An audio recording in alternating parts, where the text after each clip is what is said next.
Yeah. So the one question I think a lot of agents have is with brokers, their current brokers and the companies they work with.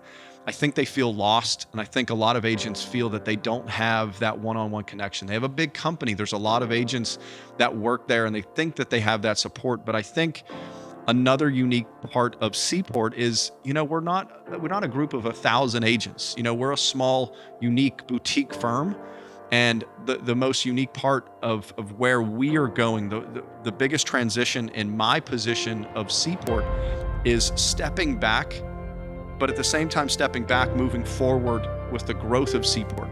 And what I mean by that is that I offer a ton of one-on-one training. And you could ask any of our agents, probably one of the single most important parts of Seaport is my availability. I hear it every day when we interview agents and I discuss with other agents of other companies, is that I just want to know if you're truly going to be available for me.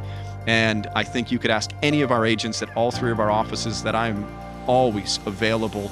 And that's where I think I enjoy, being the broker owner of Seaport.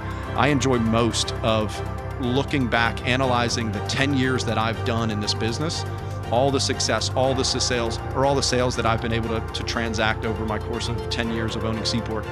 But taking all of the failures, the financial failures, the marketing failures, what worked, what didn't work, and being able to pour that into our agents so that they don't take 10 years to get to where I was on my personal level. I want to make sure that they start young and they get to that 10-year point where I'm at now much, much sooner, without wasting money, without wasting time, and without losing that valuable time with your family, with your loved ones. And that's honestly was one of the things I look back is I sacrificed a lot of time and a lot of different sacrifices, whether it was financial or personal.